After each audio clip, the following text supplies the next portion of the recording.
If you think back to when your mother was baking a cake or something and she had the flour, a little pile on a piece of wax paper or whatever, and she put that spoon in at the bottom and took out some to put in the mixing bowl, what happened? What was above that came sliding down, and I referred to Peaks Creek in Macon County. I think that's what happened there, and that's what we're seeing with development and construction in our mountains. Not only are we having issues like that, but I think it's affecting the climate and our weather here.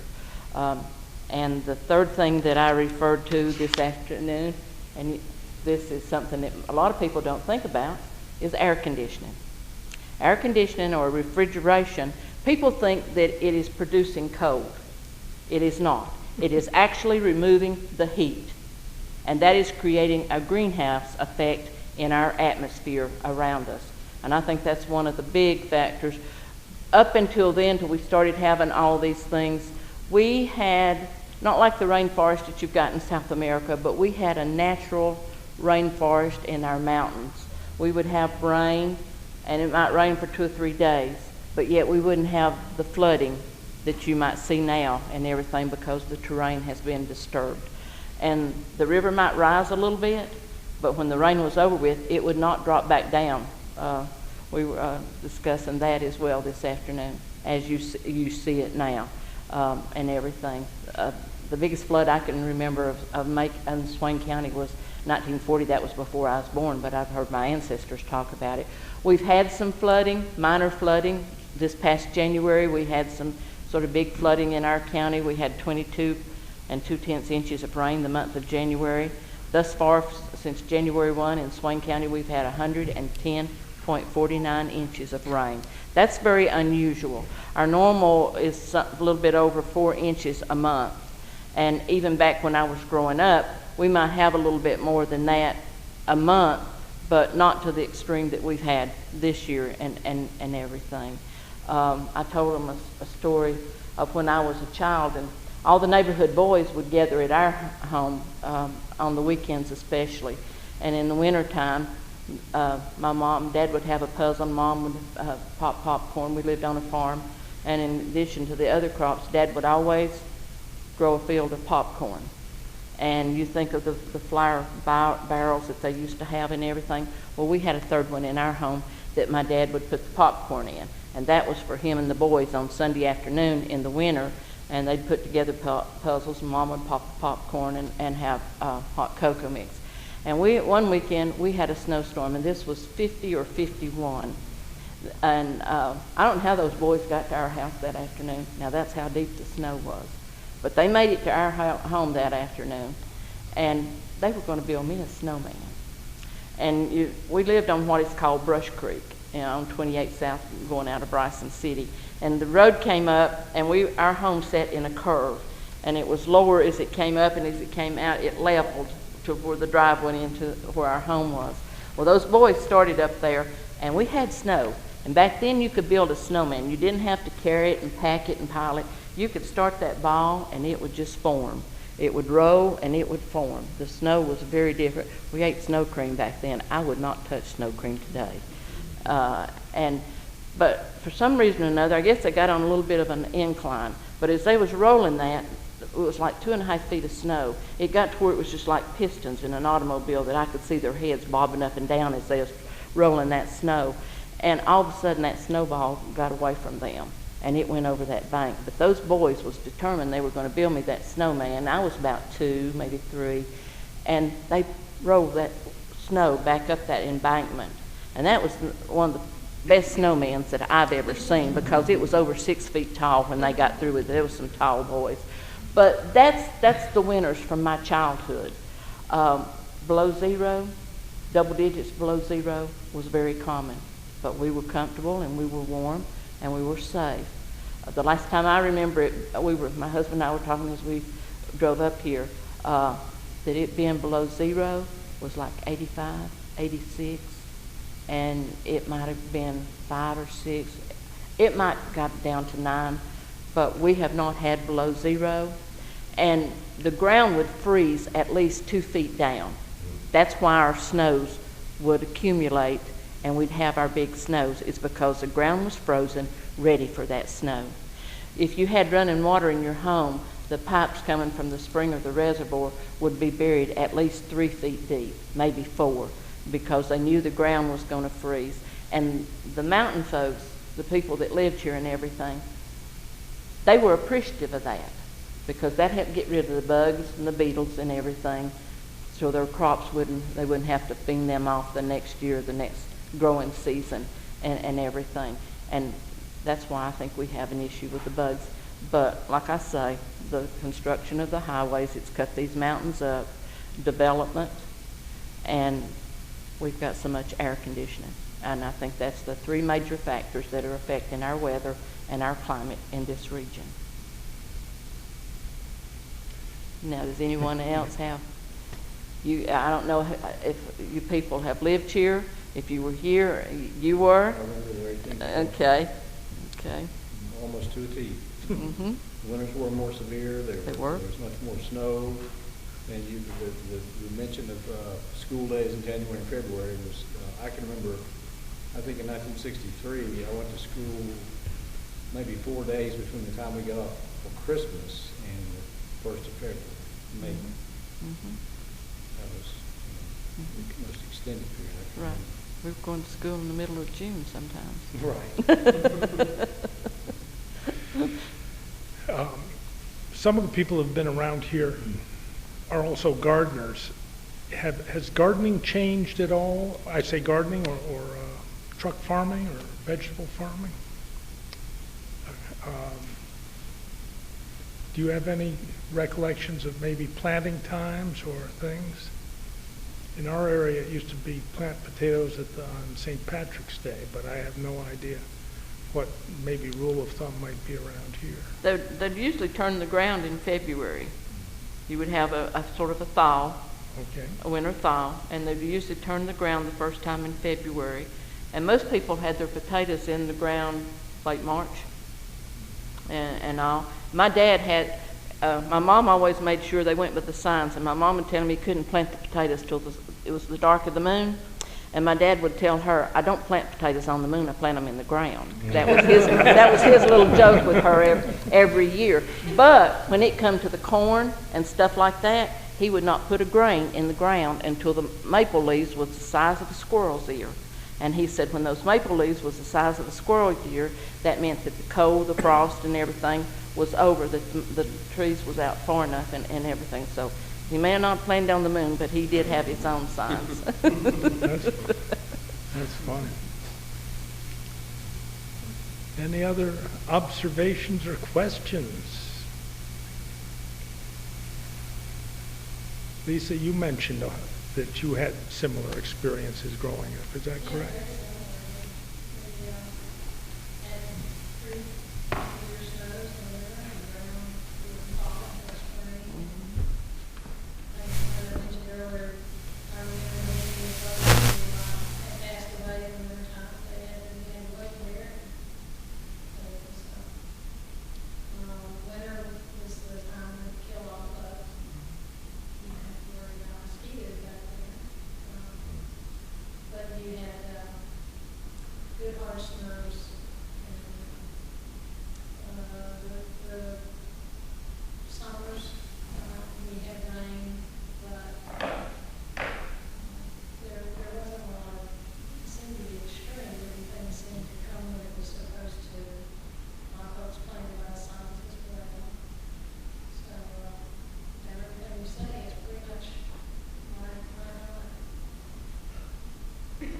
I think the severity of the pests on vegetables is just it's just blown out of proportion nowadays compared to what it was. And there's very little need for any kind of pesticides or anything of that nature.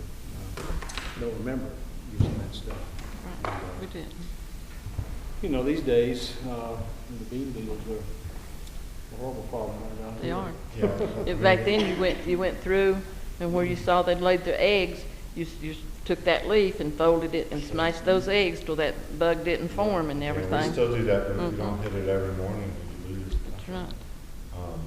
I haven't lived here a long time, 20 years, and I've been gardening and studying plants for 10 of them. But when I first started gardening, we're in zone 6B. Now we're in zone 7A. Real quick, you know. Granted, they don't do those reevaluations that often. You know, it would be interesting to go find some old planting schedules, that maybe some regional ones that somebody published, and see if we can track them down and compare some dates. Do you think Extension Service would be a place to maybe start looking for that? Clemson University certainly would be. Clemson? Yes. Interesting. That's what I was thinking. Or And NC again, State. As I mentioned at the meetings, Dr. Patillo has his flower calendar for his garden in Cullowhee, the flower garden, and him and Beverly Collins, Dr. Collins at Western, they put out a paper about relating to climate change and looking at that. So that's The phenology. I'm still interested in that. But another thing I was thinking about was just how in the last year or two, we were talking about insects, and of course, we think about gardens and gardeners, so I think about them eating all that stuff. Groundhogs too, but y'all had groundhogs back there too. We had groundhogs. But we didn't Had have groundhog fire oil, ants. and they would take the oil out of it, and they'd give it to us kids for our croup and stuff in the wintertime. I'm sorry. Well, you don't have any group now, so. Cherry flavor. But you didn't have fire ants. We did We not. didn't have fire ants in Jackson County until, I guess, last year, first report. And so, I mean, you know, it's with those changes coming, without the hard winters, we don't kill the bugs off. We don't kill certain plants are getting stronger because, you know, they're not getting beat back as much. You know, so princess tree, things like that. So.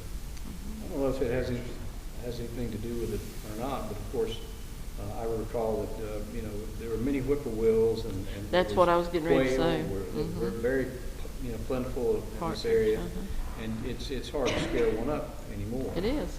And I'm not sure that has anything to do with. You don't see as many lightning bugs at night. No. No, that's for sure. And I'll tell you, I grew up in Southeast Virginia, on the coast of Virginia, surrounded by military bases that controlled for mosquitoes and other things. And like we'd be soccer practice, and they'd come flying over and spraying, and we'd have to run under the shelter. But I remember when I first moved up. I don't think there's been any long-term effect. When I first moved up here, I remember being shocked at seeing lightning bugs again. Because I don't see them much down in the urbanized coast of Virginia. So, you know, and then just to hear you say you don't see them as much as you used to. Yeah, you see them, but I mean, your whole yard would be full of lightning bugs, and now you're doing good if you see 2 or 3 in your yard at night, and it won't be every night.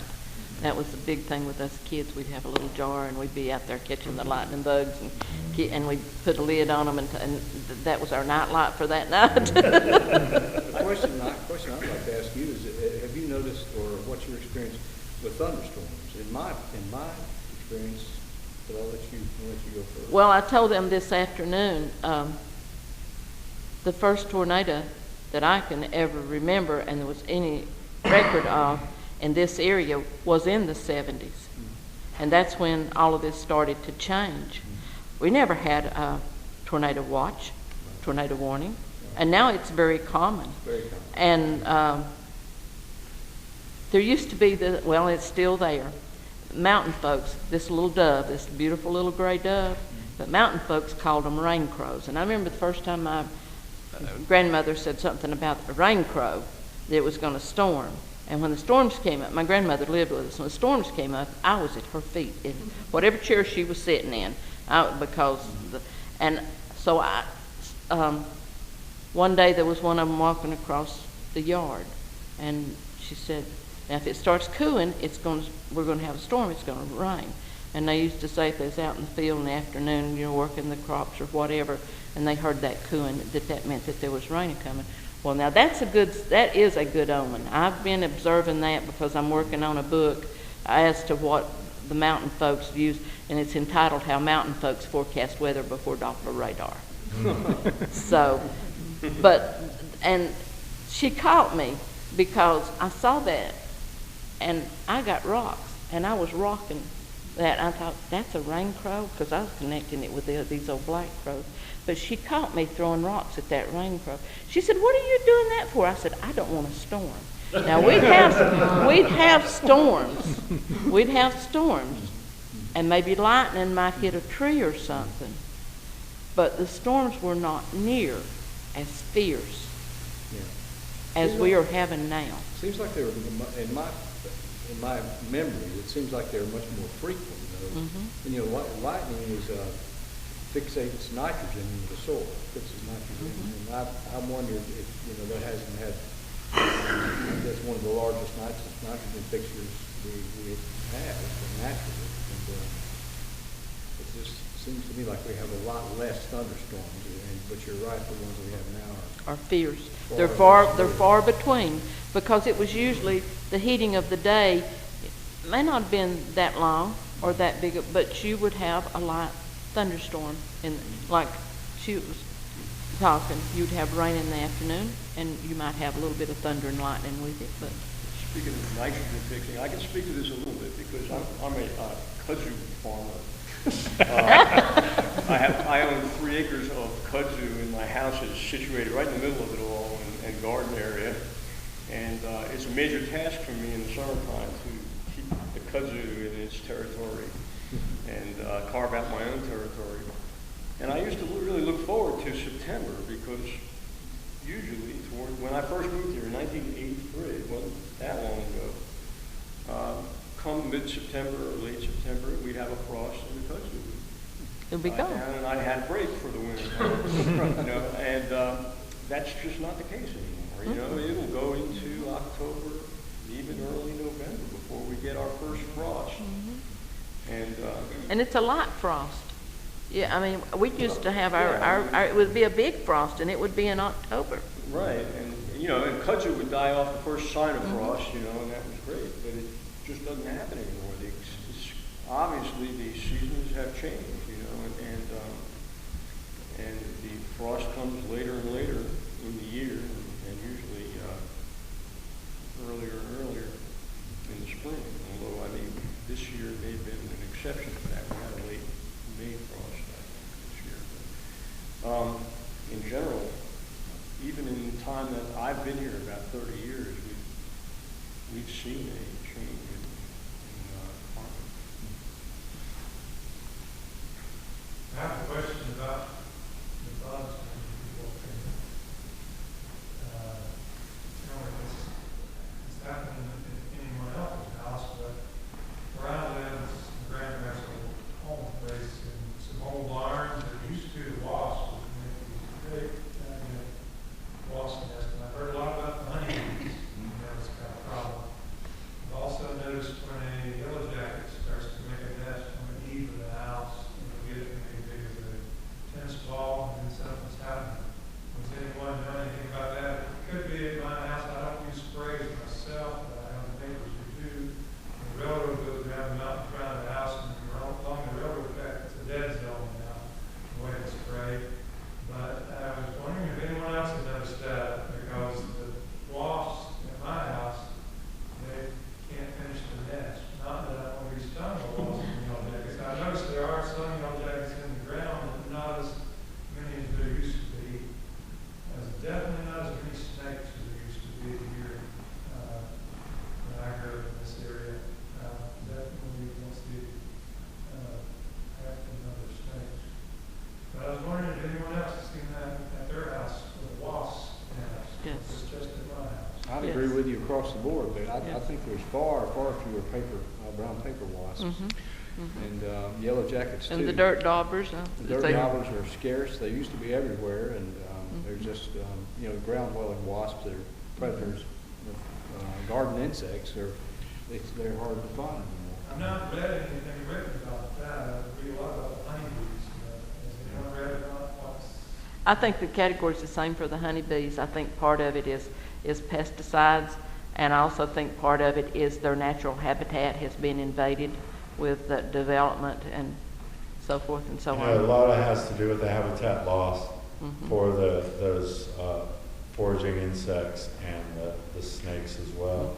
But there's a lot to be said for trying to promote wildlife habitat in your yard by planting native plants, straight species native plants. You know? We don't have to go to Lowe's and get the fanciest Japanese whatever, Mandina or whatever comes up, but there's plants that if you You can put go them into the your woods yard- and get lady slipper or Well, I don't anything know. like I don't recommend that whatsoever.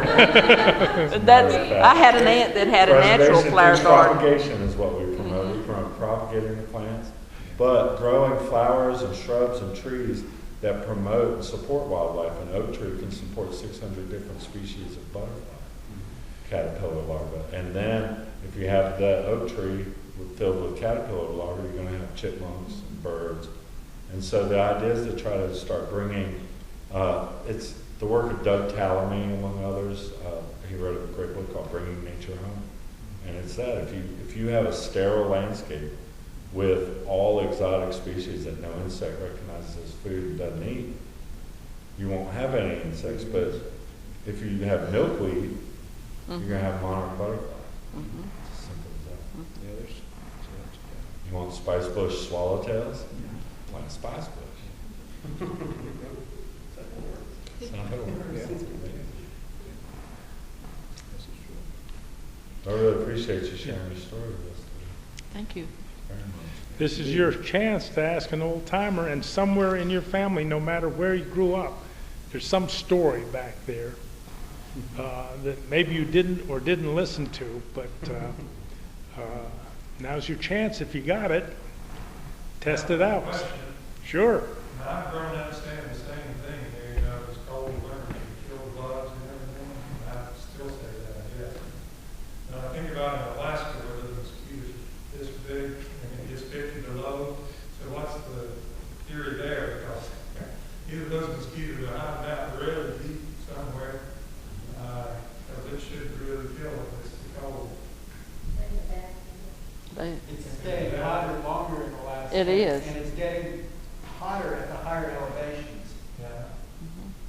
So They've been there for years, those big mosquitoes, right? Yeah. So I'm wondering, you know, if there's some reason because, yeah, it used to be colder. And I'll have to say, as far as the frost, I don't remember a lot of frost in September. Because if you grow sweet potatoes, you don't want You don't. frost on sweet potatoes. Right, and you don't want to harvest them before. Usually, it's even around October. Different ideas. The mosquitoes also habitat and slow-moving water and wet conditions, which with Alaska is just in abundance. And down here, maybe there's more wet areas during propagation times. I'm not saying that I know the answer, but relationships can be subtle but strong. That's all. But it's a good question. They're overwintering somewhere. Yeah. Yep. Well, you know, just that, Curious how it would survive that cold temperatures and the cold temperatures here and there. Maybe the insects are not finished when it's that cold. They're not prepared for it. They didn't cut enough wood. Yeah. well, I think there's, one reason may be that, you know, there's a lot more standing marshy areas in Alaska than there is here. This is, most of this, especially this county here, is the most mountainous county in the state of North Carolina, you know, per square mile. It just has more mountains, and the water runs off this pool and stand in place. And so I think really, I mean, in my mind, that would just be one real simple solution as to why there's, or reason as to why there's many more mosquitoes in an area like Alaska, and places where you find those, you know, huge swarms, just because of the amount of standing water in a marshy area, so, which we don't have here. one effect of the increase in mosquitoes is the degradation of caribou herds, because the mosquitoes are now able to live at the higher elevations. The higher elevations maintain a higher temperature, and so they're now interfering with the birthing of the caribou food that the younger caribou can survive on. Consequently, they have a lower, much higher death rate when they don't survive. Wow. Talk about a meeting where I never thought I'd be talking about Alaska. Mosquitoes. Should we move on to the second? Yeah, let's do that. So, let's move on to the second part of Thank this you, Connie. discussion, in which we have some scientific reports and research to report on some of the reasons perhaps that these changes are taking place. Let's start out with Stephanie Lassiter, who has a report on the trends in precipitation and temperature. Sure. Let's see. I might talk about here. That's Okay. Trying to- Stephanie, can you introduce yourself a I little will bit? be glad to. So it might be a good segue. I'm Stephanie Lassiter, and I grew up in Macon County. I'm born and raised in Franklin, actually Otto, if you know where that is. Oh, my goodness. And left for a little while and came back home to work at Cowboy Hydrological Lab, which is a U.S. Forest Service research station. I'm a hydrologist, but mostly what I do is manage what we call our climate network. And so that's what I came to tell you a little bit about. We're almost 80 years old. We were established in 1934. And this is a picture of Coweta Basin. And we have about a 5,000 acre experimental watersheds. So interrupt me if you have questions. Like Roger said to me, this is quite informal. We are called the Center for Forest Watershed Research, and we're part of the U.S. Forest Service branch of research, Southern Research Station. And our 22 staff people are tasked with evaluating ecosystem responses to disturbances and how to mitigate that. And one of those ways that we do that is by looking at climate. So in the 30s, a bunch of very sharp researchers were trying to understand the concept of hydrology and how our streams respond to different treatments, with whether it was farming or logging or grazing. And so a lot of the things that Connie has talked about, I hope we'll touch on in this, what I'm going to present to you. And I'm sorry that this is off the screen. We were having a hard time trying to figure out how to get it squished on. So the picture on the right shows the basin, and it might be blurry from my angle, it is. And I don't have a laser pointer, but this end, there's a notation that says Climate Station 1.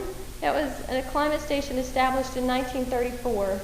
And the other 4 stations we have came online between the late 70s and the early 90s. We have 5 stations, and we measure all suite of variables at all of those. We've been recording temperature and precip every day at this Climate Station 1 on a 5-minute time scale. So I think a graph I created recently, we figured out that we had, 250,000 data points went into this one, because we have so many pieces of information from this, and it is a real testament to the people that came before us that had the foresight to think about a long-term monitoring network, and we are one of several across the country that have been active for this period of time.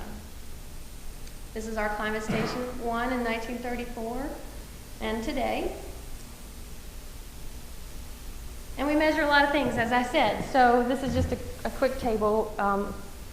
The top lists our station names, and below that the latitude, and then the next number is the elevation. So we have difference in elevation gradient, and then below that tells you the aspects. So we look at climate not only elevationally, but on different aspects. And then the bottom half of this tells you what we're measuring. So everything from... We are an NADP site, which is National Atmospheric Deposition Program, and they're measuring ozone and CO2 there too. And that is kind of a collaboration between us and a NOAA, National Observatory Atmospheric Administration. So yes, what I manage though is not that ozone record. So it's temperature, humidity, what we call a PAR, which is the solar radiation levels, and evaporation and precip, wind speed, wind direction, Okay? And so when we take all of those numbers and we put them into a nice plot, you can see kind of what Connie's talking about. This is a plot that shows all the data from all combined for the months across time. And so if you look at January, really the take-home message from this is that our winters are quite variable. So that box shows you the extremes, and that's a word I heard somebody say, which is a word we're tending to use more, extremes. And then you have your 10th, your 25th, your 50th, your 75th, and your 90th kind of percent of data. If you're a numbers person, great. If you're words, I'll get to words next. And so this is just a quick way to say, look at how our monthly, monthly average temperatures are what they are. And winters have this big spread, and summers are this kind of tight across time. But if we look at our record through time, this is our annual mean, and then annual average maximums and average minimums across our nearly 80 years. And that top graph is our average max, and you can see that the warmest point out there that we've had, there was a tie between 2007 and then again in 2012 for hottest average maximum temperatures. And then our mean is there in the middle, and same for our coldest, which was in 1940, was our coldest measured point at Coweta. And you see that trend that we're all talking about, this ramp up that starts around the late 70s, early 80s is where we pick it up at the Coweta station. This rate of increase is around 0.5 degrees Celsius. These figures are in Celsius, I apologize. I captioned them up there. That top graph, that transfers to about 71 degrees Fahrenheit, and our mean is around 55. And that min point was for the annual, 38.6 degrees. And then if we look at our rainfall data, we know that elevation plays a role, which is this left-hand graph. You have our highest and our lowest rain gauges compared, and we know that it rains more as we go higher in elevation. That's the effect that the mountains have. When these fronts move in and they hit our elevations, that rain drops out, comes into our valley. Climate Station 1 that's there at our office is in a mountain valley. And we're wondering too, this is something we're starting to look at, if part of the reason we're seeing these trends in warming have at that station a lot to do with the fact that our nighttime temperatures are not cooling as they used to. And we're actually seeing warmer minimum nighttime temperatures than we have ever before. This middle graph is all of our long-term precip. The top is just our annual averages. So there that kind of trend is. And those bars are the 90th percent and the 25th, sort of the bracketing the extremes. The one down from that is our fall. It's July, sorry, that's summer. And so over time, we're seeing this decreasing precip in summer months. So July's, from our record, are getting drier. And the third graph down is September. And we're seeing this increasing trend in September. But in what you can't see there is it says 90th. That's in our really high extreme event, I'll call it that.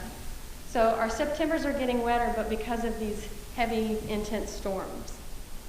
Our Novembers also have an increasing trend. That's the bottom figure, but it says the 25th. Novembers are getting wetter, and it seems to be that we're just getting more rainfall. We're seeing more small rain events in the November months.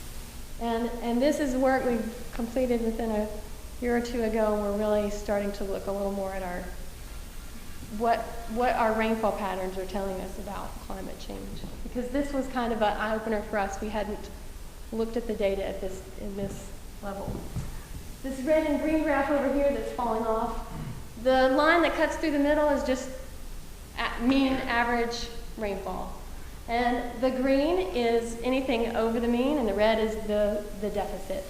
And the take-home picture to me is that these reds get very clustered as you go off to the right side. It shows just these increasing clusterings of droughts. So there's a very big cluster around the 80s, another cluster around 2000, another cluster around 2005. And so we keep seeing this kind of extreme event where you used to have an increase and a decrease and every now and then, but you wouldn't have years of drought followed by years of wet. Yeah. And so is that a cluster on the left side or early? Yep, those are droughts in the early, the dates correspond to 36, 37, 38, 39. Mm-hmm. But see how you don't see another one like ram, bam, right after it? And, you know, we say that this is kind of our really call to action as far as keeping long-term research sites going, because you could make different judgments about climate. If you had stopped measuring at any point in these times, you might have made the wrong conclusion based on the trend that you were seeing at the time. But when you look at it over in 80 years, you know, in climate history, nothing, right? So we want to keep collecting this data. But for our country, there's not many sites that have that kind of record. So we compare it to, there's a site in Hubbard Brook, which is in New Hampshire, and the Andrews Station, which is in Oregon, are also research sites that have been going around the same time. Bennett Creek over in Asheville is a kind of a sister station to Coweta, has a long-term record also. And this is just a good figure. Here's our rainfall from 1935 to 2011.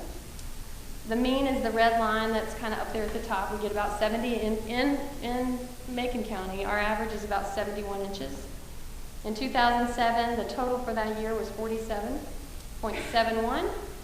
And in 2009, our total was 93.5, which was our record max.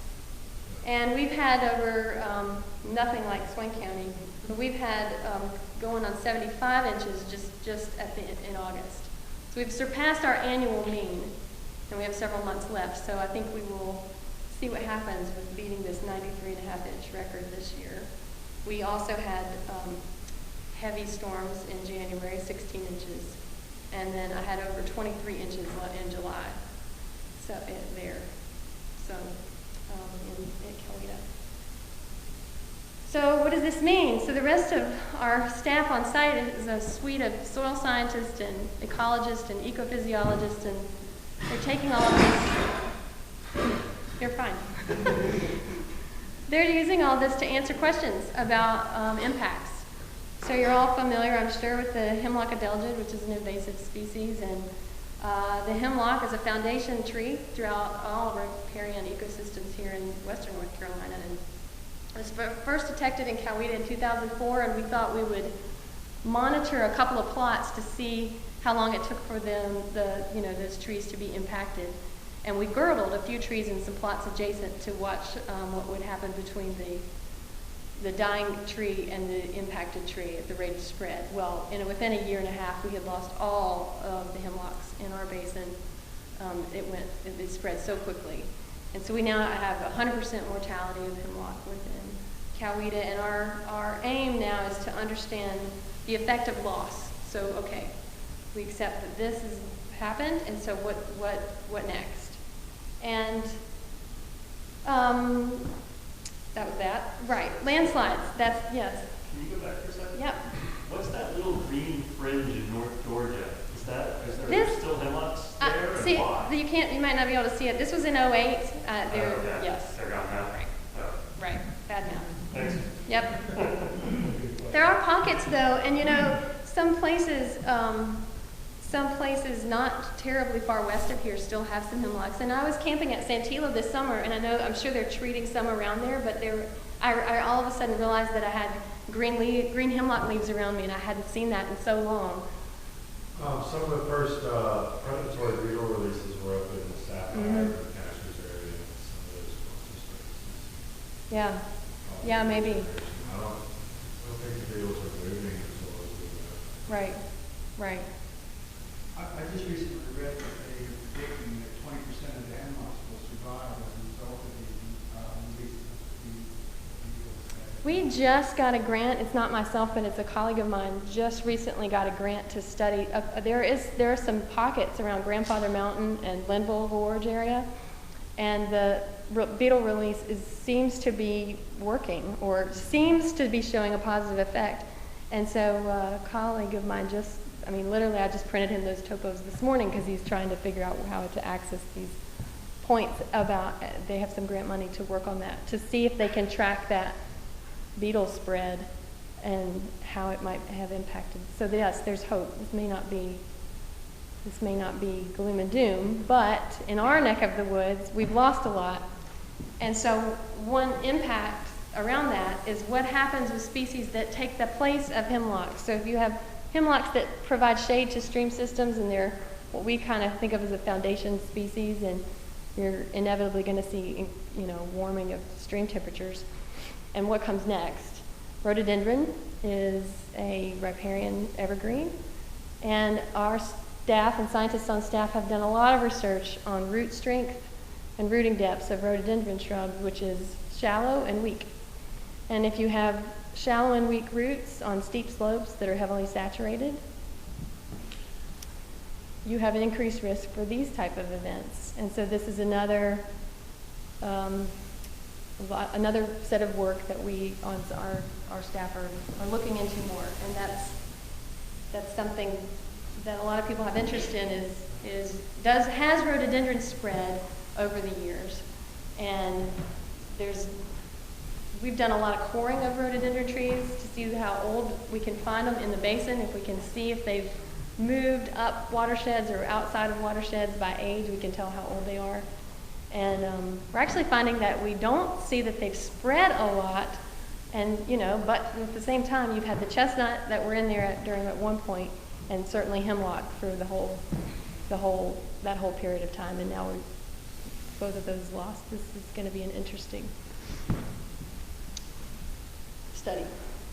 So what do we do with all this? We publish it. We provide it to all kinds of journals, peer-reviewed reports, and media outlets and places like this. So thank you for letting me be part of your conversation here today. It's very interesting to me. And as a resident, I too lived in Macon County my whole life, and I, as a kid, remember a lot more snows and missing a lot more school and a lot less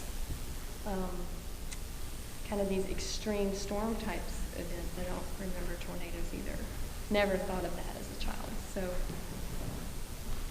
I've seen it.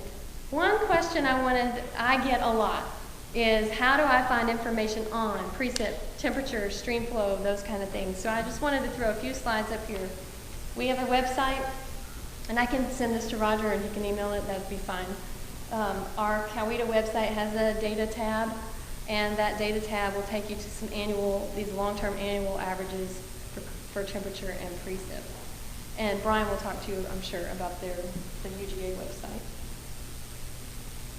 The USGS has a great resource for stream flow records and long-term trends in stream conditions. And they're here, this nc.water.usgs.gov. And this is a site I use a lot. It's good. You can access all of those to get all of their gauged sites. They have a lot of resources in gauging streams all around our area. This is another one. Water data for North Carolina. A lot of flood event and extreme event stuff on these pages. And then, of course, NOAA, this NCDC, National Climatic Data Center. You can access all of their resources off of this page and compare sites. I think it's quite an interesting journey, this website. So I just wanted to give you the highlights, and you can ask me questions about any of that. Yes? Do you collect any data as far as the effects of climate temperature on water quality, and per se by algae or bacteria content, and how that may be affecting indigenous wildlife? So we have collaborators that work with fish species. We have a group of Forest Service researchers in Blacksburg, Virginia, that are our cold water fisheries unit, and they do a fair amount of that. We have the LTR network that Brian will talk about in a minute, that has a suite of researchers looking at all kinds of species, effects of species, and but at Coweta, no, I don't have data on algal populations or things like that. We rely on our university What partners. about fracking activities? Are there any Yeah, no, I mean, personally, I try to stay involved with our local watershed association, land trust, and be on, just keep a pulse on that. We don't have anything to do with that, have any research on that. What I hear about that comes from you, And part of that, right, is because the Coweta Basin is a fully enclosed basin. Right. So all of the water that they're looking at is on Coweta land from the time it hits the land. It's owned by the federal government. So in the 30s, Ritter Lumber had logged most of western North Carolina, right, around the turn of the century. And then the government got to buy it all for really cheap. And so they turned it into national forests, and that's awesome. And so in the 30s is when some of these experimental research stations popped online. So they were already national forests owned by the U.S. Forest Service. And so we are part of the greater Nantahala National Forest. But we get to be this kind of inholding where we get to do experimental treatment within our basin. And so back then, because we have really tight bedrock here too, you can gauge a stream and know exactly the effect that you had on that stream. So we have what we call weirs. And so we know down to the thousandth of a foot how much water is coming out of that watershed. It's not a very leaky system at all. So like Brian said, when you can collect rain, you can put rain gauges at the top of a basin and all through it. You know exactly how much water came in. We can gauge the stream outlet so we know exactly how much water came out. And then when you cut it, or graze it, or burn it, or whatever, you can measure those effects. And so they did a lot of that in the early 40s and 50s, and they understood everything we know about current hydrology because of some of those studies. Same for road design, how to best manage your forest if you're going to cut. Stop dragging it down slope. Things we think of as silly, but there was a time when they logged by logging them through the stream channel because that was the easiest way to get logs out, and we know now that's not the best way. How to design roads to get in, to get logs out without destroying the soil surface. And now we don't do those studies. They were in place, and we're still seeing the effects of some of those 50, 60, 70 years later. We can measure that. Now our research is focused on this kind of thing. Basic species, we do some fire ecology work, but we have these original climate stations and these original networks that we keep going and maintain and can watch these kind of trends. Yeah. Question. In the history of Jackson County, there's a statement somewhere, I'm not exactly sure how it was phrased, but somewhere the liking that since the heyday of logging in the 10s and 20s, the water table in many places in Jackson County has dropped upwards of 120 to 150 feet. And I don't know where that influence came from or what might you know about that? Well, so one thing that you can look at with water yield is when you convert species, we have two watersheds within Coweta that were cut and then replanted in white pines. And they showed how much more water those white pines, because they're evergreen, they use a lot of water. And so we can tell that, if you want a monoculture species and you're trying to manage for water, you might think again. So you can see the differences at the stream outlet in changing the species and things like that. But there are some deciduous species too now. So we do a lot of studies on deciduous species transpiration rates. So we can actually measure now with technology how much water a single tree actually uses and how much it respires. It's amazing. And so you can scale that on a landscape level. And that's another concern with hemlock loss is if it's replaced by certain deciduous species that use a lot more water than hemlock uses, then we could actually be able to measure that. And we're starting to pick that pulse up. We're actually surprised that we could see it this quickly. But in a couple of our watersheds where we had high levels of hemlock, and those are now gone, we can already see a change in our water yield based on those losses.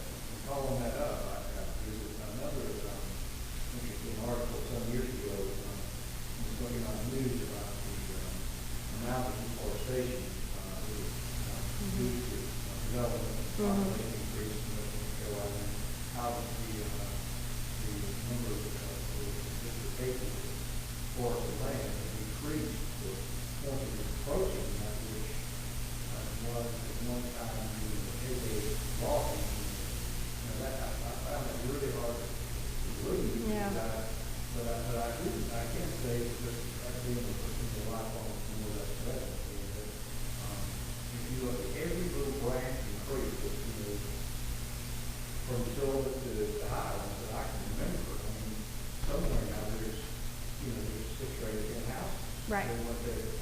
or 50 or 60 or Mhm. whatever, depending on Mhm. location. And it has to make a difference, right? You know, I mean, my grandmother and my grandmother's family for several generations from Haywood County, and every time we go that way, she just, you know, look at Eagle Mountain, right? Never had all those homes on it.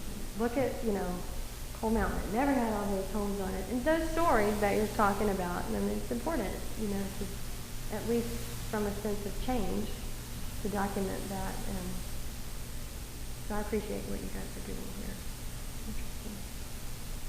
There's the numbers. What I think is really interesting is, Tom's observation that things started changing in the 70s Yes. line up really well with the numbers. It does. In the 70s, you see that upward trend.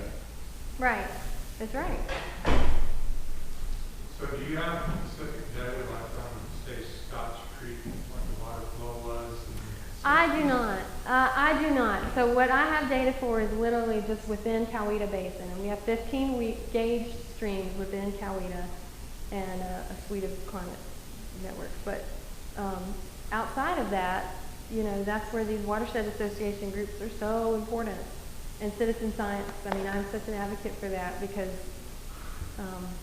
I have two people who are dear to my heart in Macon County who are older gentlemen, farmed forever, and they both have kept records, you know, on their calendars for decades. And I keep telling them that I would love to get a student to digitize that. Just put it in a spreadsheet, because you would see those changes in planning times and things. I mean, it's obviously just, you know, those two pockets, but it's still a measurement point that you could look at. So, yeah. Can you talk about expected changes that we could see over the landscape in Western North Carolina as climate change progresses? Well, so I'm not a weather forecaster, so I have to tell you that. So my degree is in hydrology and actually wildlife biology. So as far as some of that work goes, no. But, you know, we expect to see this increasing trend in these extreme events. I mean, we're hearing that from multiple sources and different agencies who are sampling sea level temperatures. That's a huge thing to keep watch on, is that sea temps seem to be rising, and that warm air and the jet stream staying in those warm directions. Like we've all keep saying, we're not seeing as cold of winters, we're not seeing as long of cold snaps. And I think it's important, it reminds, you know, I have these conversations at work sometimes with groups that, yes, last year we had a cold winter, but weather and climate are very different, right? So the weather today is not the same thing as our climate that we're seeing in our area. And we do live in a marine temperate rainforest. And so we're supposed to be wet, but cold too. And these extremes, I think, are what we expect to see over the trend. And those extremes is what we don't know how to maybe manage for or adapt to. You know, nature's resilient, but how far do you push it, I guess, is the question. The last prediction I saw was that 80% of the increase in temperature is due to cooling by the ocean. Right. Yeah. That's kind of scary. I'm sorry, can you repeat that over here? 80% of the increase in temperature is being cooled by the ocean. There's a website, some of you may be familiar with 350.org, Mm-hmm. and they have a really nice graphic, and you go to their Facebook page, that shows that. Right. Right. And some of the LTR sites are coastal ecosystem places, and when we go to meetings and hear their data, I mean, it's really fascinating to see the combinations, and we'll see the same trends that we're seeing here in the marine temperate Appalachian, you know, environment that they're seeing in the South Florida. You know, but maybe on an extreme scale, right? So. Okay, Thank you, Steph. you're welcome. Brian? Appreciate it. Very Wildlife Federation, the National Wildlife Federation just came out with a pretty extensive report on Can you hear him? how climate change is affecting freshwater fishing and fishing and that kind of thing. I think that's pretty perfect. Very well. University fish. Next up. So, now we're going to hear from Brian Burke, who is with the University of Georgia, correct? And he's going to speak on to a study called From Ants and Plants to Salamanders and People, a summary of climate. All right. It's actually many studies.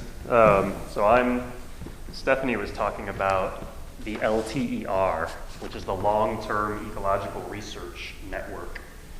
And I am part of the Coweta LTER, which is a group of 30 scientists from 12 different universities, all of them focused on ecological changes in the Southern Alps, and specifically looking at currently, over the last 6 years, focusing really on how climate and what we call exurbanization, which is really just a far too long of a word for saying development, how climate and development are affecting water quality, water quantity, and a bunch of different ecosystem processes. So kind of the question that Stephanie ended with, saying nature's really resilient, but how resilient is it? Right?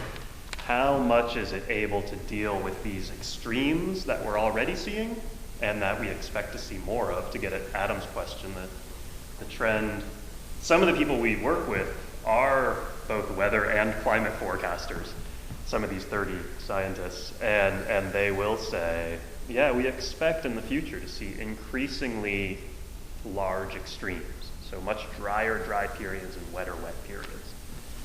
So how does the environment deal with that? And so in addition to ants, plants, salamanders, and people, I also at the last minute slipped in bees and birds. So I'm gonna do a really quick summary of a bunch of other people's work. So because of that, I'm not gonna be able to address all of your questions probably as well as I should, but we'll see how it goes. So this big question, right? How do climate and land use, the first set of studies, look at how climate and land use affect native forests, and especially herbs. And one of the difficult things for a lot of these scientists who want, really their question is, how will climate in the future affect these? Well, we can't go study climate in the future, right? So we have to look for kind of workarounds, tricks.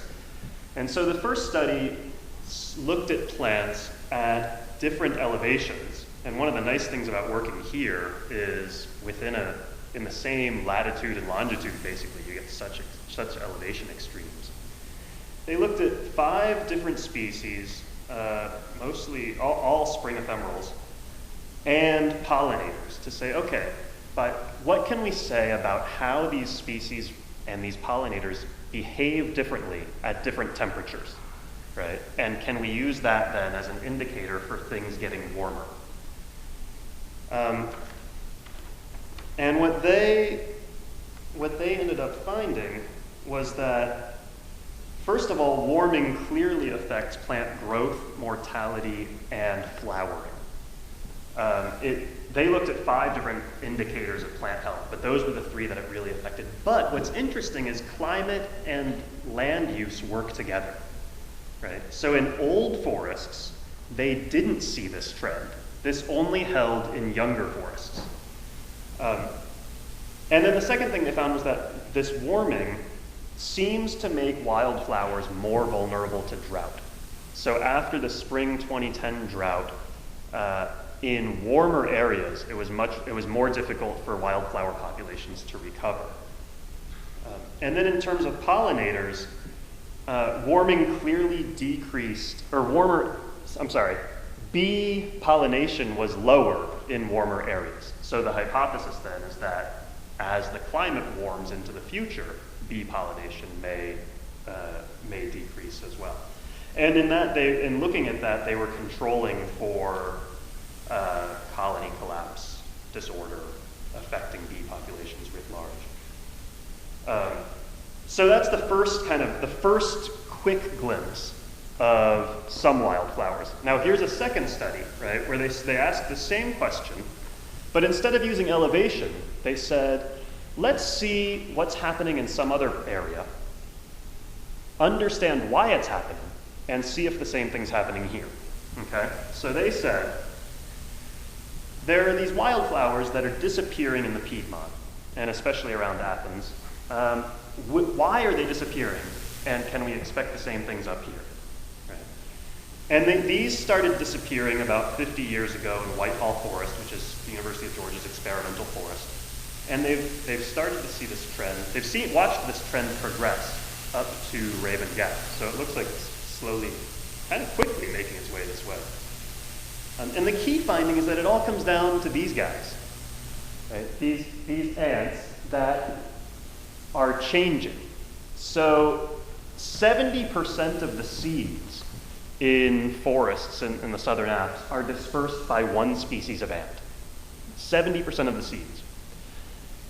As the minimum temperature, which means those overnight lows that Stephanie was talking about, and those winter and spring lows, as those minimum temperatures increase, we're seeing a change in the ant population. From the southern common woodland, from the northern common woodland ant to the southern common woodland ant. And you say, okay, well, it's a northerner, it's a southerner, who cares, right? It actually makes a huge difference in terms of plant populations, because what happens is the northern ant is more cold tolerant, so it comes out earlier in the spring. And when it comes out, it's timed. There's this symbiosis between it and several species of wildflowers, where it comes out as these wildflowers are releasing their seeds, and it spreads the seeds throughout the forest.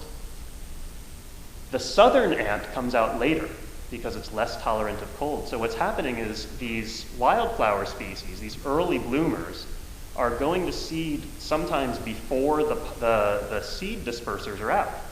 So you imagine this plant that's put all this energy into creating fruits, creating seeds. It finally gets there, and there's no one to move the seeds around, right? And that could have really significant effects on the forest understory. And that's, and we'll see this timing out of sync. We'll see that again in a second. So the second story about salamanders and birds. And again, the same question, right? What are climate and land use? What effect are they having on these different populations? And the main way some of the main things that these scientists have looked at for birds is nesting, and for salamanders is habitat. So salamanders are kind of emblematic of this area, right? It's a global salamander biodiversity hotspot. There are 50 species that are found here and nowhere else. They are, in addition, they're the most plentiful vertebrate in the forests here. There are more salamanders than any other type of vertebrate in the forests. And part of the reason that there are so many different types of species is because they're very finely adapted to small changes in temperature and moisture, right? So all these different little pockets of the mountains, not all of the little pockets, but salamander populations have found very little niches within the landscape. And so to really grossly oversimplify, right? Let's imagine, this is only for demonstration purposes. Let's imagine there are 3 types of species, right? There are some that survive better at lower elevations, higher temperatures, and then works their way up, right? What a group of scientists did is they took 41 different species' preferred habitats, and they said, as climate changes, according to 8 different climate forecasts, what will happen to these habitats? Right? And so, going back to our simplified version, they go like that. right? And so as they go like that, if you're the topmost salamander species, what happens to you? Right? You get pushed up and maybe off of the mountain, right? And that's the question. Do these salamanders get pushed off the mountain? Or do they get pushed out of wet zones that they need? Or the right temperature zones that they need? And the findings are pretty disturbing, I would say. They found significant declines in habitat by as early as 2020, so 7 years from now, even in the most optimistic of the climate scenarios, which I think is amazing. All of these 8 different scenarios agree that there would be significant changes. They found possible local and even regional extinctions of the most sensitive species, and especially the mountaintop ones. And again, they found that land use really matters. And this gets back to those riparian habitats. There are, and this is the subject of future studies, but salamanders, they found, are extremely sensitive to even small gaps in stream-side vegetation. And so they won't cross those gaps where there's more light, where water temperatures are higher, where there's not stream-side vegetation. So as a result, populations get isolated in smaller and smaller areas. And they have more stress trying to find food sources, habitat sources, mates. So future research is trying to figure out what size gap matters and how much different size gaps matter. But clearly there's a pretty large impact. Oops. Okay, birds. And I think this is actually one of the most interesting studies. It's one of those ones that kind of makes you go, really? Scientists do this? It's very clear that there's been a declining trend in several bird species in the southern Appalachian forests, especially migratory species. But it's less clear why. So this group of scientists was trying to figure out, okay, why did this happen? And they thought, they guessed that predation was one of the big issues, especially early on in nests. And so in order to figure out if predation was a problem, they put out motion sensor cameras. They put out predator track plates where you could see who was crawling around. And the coolest part of all is they put out these fake eggs. They would go to nests, they would go to real nests, and they would put a little clay egg in the nest that it was modeled to look just like the right egg. And then because it was clay, they could come back, they could recover the egg, and they could see who had been gnawing on it. And they could tell this was a chipmunk because I can see his little chipmunk teeth, and this was a rat because I can see his rat teeth, you know. And so they used this as a way of figuring out in conditions were there more or less predators. And they looked at different elevations, different temperatures, and closer and farther from residential developments.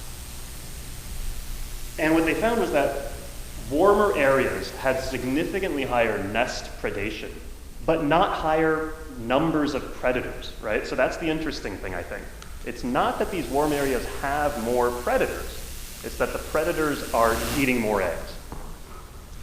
And by a pretty large amount. So a 1 degree Celsius increase which is 2.1 degrees Fahrenheit or something like that, is a 7% decrease in eggs surviving to the adult birds. And not surprisingly, ground nesting birds were at the biggest risk. They found that development also mattered, but not nearly as much as these climate differences. And by extrapolating from these results, they said, so we think that future warming will probably have the biggest effects on high elevation birds and birds in the forest interior, because they're the ones that are least accustomed to these warmer temperatures and more vulnerable to predation. And then this is a different study that I'm not going to go into the details of, but I think it's really interesting in terms of the timing. The timing of when you nest really matters. And the reason it matters is because if you're a bird parent, you want your fledglings to come out when the insect population is really high. But insects are responding to different changes in the environment than birds are. So insects, they're pretty much always local. They're responding to local signals. So local warming, local leaf opening. But migratory birds are responding to signals somewhere else, usually almost always further south. So what we see here is that insects are coming out earlier, but the birds that are migrating in are coming in at the same time. They're nesting, and their eggs aren't hatching at that optimal time where there are tons of bugs out for them. Which means that the mother birds have to spend a lot more energy getting food. They make a lot more trips back and forth to the nest, and they're actually, people are counting this and saying, oh yeah, the birds in these areas are making this many more trips back and forth to the nest. And so they can estimate expenditures of energy, and eventually they hope to look at survival rates. Yeah? Would the same thing be true for the seed-eating birds? I'm sorry, would that be true for? Would it, Oh. the seed-eating birds would hatch in plants that are producing the seeds don't time. Right. Right. So you would have to. Theoretically, the same thing might be true. I don't know if the same thing is true. Someone would have to look at. I don't know. But yeah, it could be. That if seed-eating birds are in the area earlier or later than when the maximum seed yield is out, that they could certainly suffer as a result as well. Yeah. And I'm not sure that they've looked at that because they were focused on nesting. But I may be wrong. See, that's one of those cases where I can't answer your question. And so last of all, people. This is an index of extreme weather events. Right? And you see it's in our region, you can see that kind of funny western North Carolina, Tennessee squiggle up there, right?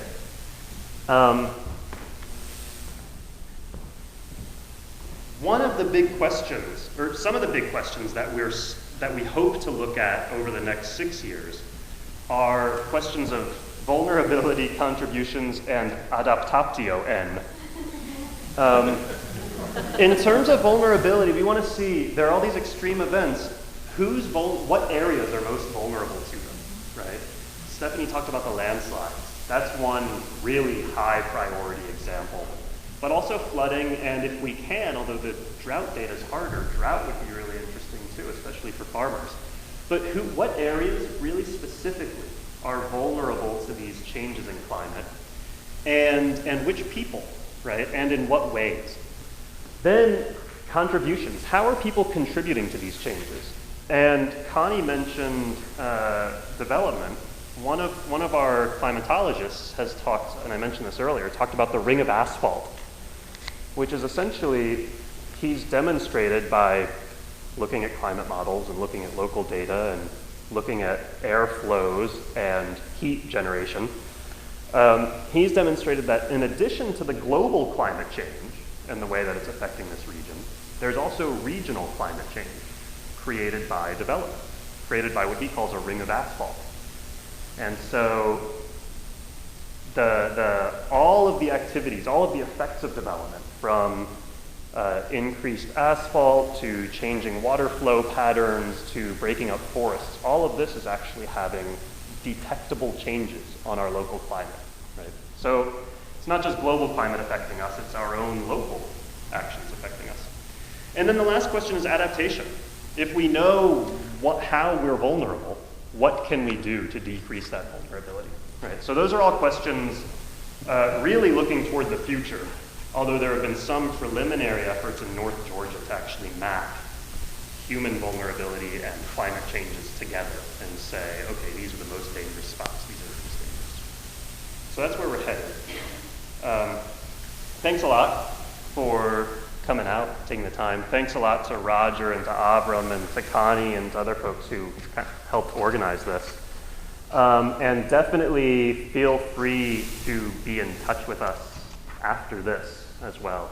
As this says, our goal, our mission, as my little subset of the LTER, is really to build connections with people in southwestern North Carolina communities, to share the science, but then also to hear local people's sides about these types of issues and see how they can inform what our ecologists are doing. So I really appreciate this. Yeah. What efforts are being taken to turn this around before it's too late? Well, that's why Beth called us together. Where'd Beth go? That's why she called us together to begin with, was to say, several months ago, to say, what are we going to do about adaptation? What are we going to do about this vulnerability? There are people here with a lot more experience in local environmental politics than I have. The conversation about stopping climate change and adapting, trying to mitigate its more serious effects. But I mean, when you have things like carbon dioxide lag time of 70 years, so the carbon dioxide that goes in the atmosphere today will feel its effects 70 years from now. Mm-hmm. So even if they if we stop polluting all CO2 emissions tomorrow, our rates of carbon dioxide would continue to increase for 70 years. Right. Yeah, the locked-in climate change is already extreme. But people are doing things. So Auckland's group, the Canary Coalition, is, what's the name of the bill, Auckland? Well, it's the Efficient and Affordable Energy Rates Bill. One of the principal causes of increased carbon dioxide is our energy production, burning of fossil fuels, coal, natural gas, gasoline, steel. And the largest single cause is the burning of coal to produce electricity. And so the bill we had introduced in the North Carolina General Assembly this year was called the Efficient and Affordable Energy Rates Bill. And what it would do is create a very powerful economic incentive for people, businesses, and industries to invest in energy efficiency. And in so doing, decrease their own energy bills from month to month as well. And create an inverted utility rate structure, so which is the opposite of what we have now. In other words, when you use more energy, you pay more per kilowatt hour above a certain threshold. When you use less energy, you actually begin to pay a lower cost per kilowatt hour. And at the same time, it creates an energy efficiency bank that enables people with low-interest loans that are administered through your monthly utility bill to invest in energy efficiency in their home, and solar energy, rooftop solar energy systems. And so that's what we're working on. We're building support for that, and we're looking for support for that. And in fact, I have a petition for people to sign and take around and contribute. And then some of the things that we talked about in our group were other types of energy-related goals, right? Is there a way to encourage cities, counties, the casino, different large institutions to transition to more energy efficient practices? But then we also, I think, if we're thinking about adaptation for resilience, decreasing vulnerability, it really depends on what kind of vulnerability you're concerned with, or what types of change you're concerned with. So, let's take the new invasive species that kills hemlocks, that leads to erosion and increase that destabilizes soil, right? That chain reaction. If that's the main concern where you live because of the steep slopes, that's the main concern in the most mountainous county in North Carolina, then what do we need to do to stabilize slopes, right? How might development need to be changed? How might landscapes need to be replanted or reforested or terraced or controlled in some way? What can be done to nurture the reintroduction of the hemlock, right? So that's the example of if steep slopes and landslides are the big issue. If what you're mainly concerned with are salamanders, then we're talking about riparian corridors, right? fully forested watersheds are the best. That's what salamanders like most, but it's hard for them to find those nowadays. So how much of a buffer are we willing to create? How much of a buffer do we need to create? The same with fish. There was this amazing study from North Georgia when the state, just after the state changed its watershed, or its riparian buffer requirements. And it changed them from requiring a 25-foot buffer to a 15-foot buffer. And they looked at what happened to trout populations in the streams. And they found that the total biomass, so the total weight of trout in the streams, decreased by 80%, going from a legislated 25-foot buffer to a 15-foot buffer. Right? So if we care about trout, you know, what we're talking about is headwater streams, good forested headwaters, and buffers along the whole streams, right? And ensuring that there are insect populations for them to eat. So it all depends sort of what your specific actions are really depend on what aspect of the problem you want to focus on. It's all important. It's all important. Yeah. We all agree with that. Someone raised their hand. But it's all doable too. I mean, there are very few problems that we can't think of some approach to. Well, the problem is changing people's behavior. And Political attitudes. climate is.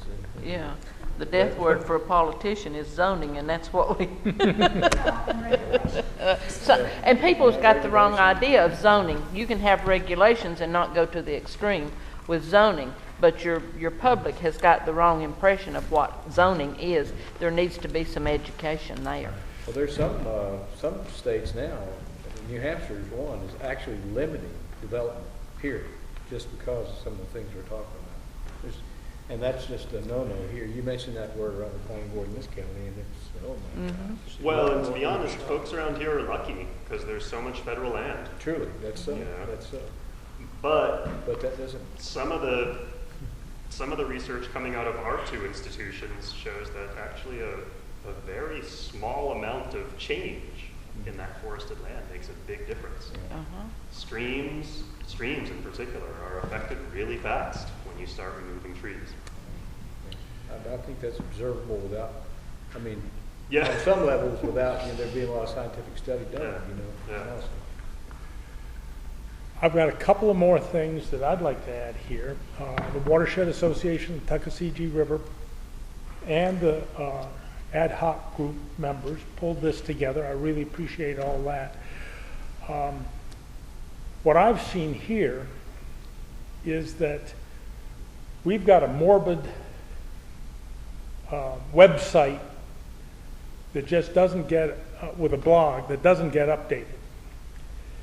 And if anybody would like to come on board and crisscross their interests, some of the data that I've seen here, maybe referring to an article, and just writing up a small summary with some pictures, boom, I think we could generate a lot of interest.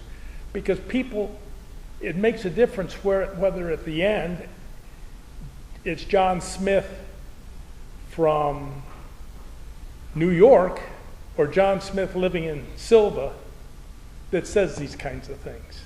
There's just much more traction when you're local. And so it's an open invitation. We've sent around a sign-up sheet just for your names and emails. And I'll get out a quick email to you just telling you some of the possibilities with a Watershed Association. Because what just got transpired is we've been focusing recently on habitat at Monteith Farm Park. But the other big thing, and we don't call it landslides around here, we just call it mud. And mud in the river. But it's related to these landslides, related. It's all interconnected. And anybody that wants to take up that piece, if you're a nut that just loves to do the Googling, we need to go up to the University of Pennsylvania. They have, or Pennsylvania State, and they have a whole department on maintaining unpaved roads. There's a lot from Coweta to learn, but there's a whole lot more. We'd love to have that because it goes into the course that now we're going to teach to contractors. All I'm trying to say is, if you want to get involved and you got some imagination, woo, we could use you. We need a revitalization of some of these things. And we need to have our friends and their viewpoints and what they know about gardening and things like that. So I love to preach. And tomorrow I got 45 kids coming down from Charlottesville, Virginia, and they'll be working at Monteith Farmstead Park. Wish a little prayer for me. I got 45 pre-teens to keep occupied. But we will take a break. We will do the kick net. We will look at the bugs in the creek. And it's only when you can appreciate the complexity and you love it and you have your own macroinvertebrate that you're really, really cool on. You just think that a giant shredder makes your day. That's when you start protecting things. So that's the invitation. Avram, do you have anything that you'd like to add? I'm going to pass around this petition. And there are multiple copies of it, so I ask you to consider signing it and taking a copy or 2 or 3 or more and with you to get more signatures. And there's an address to send it to at the bottom of the Canary Coalition's post office box. Is there anyone else who has anything to add to this discussion before we close down?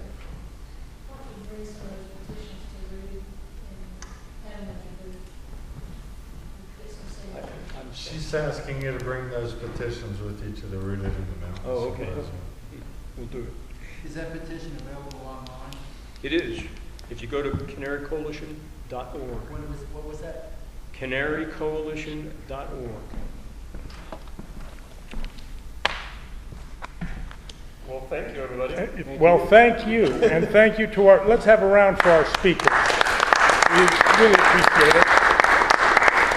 And if you've got some free time tomorrow, maybe you can come by and either get yourself a micro diploma in water bugology or a micro diploma in stream mudology. So complete your education.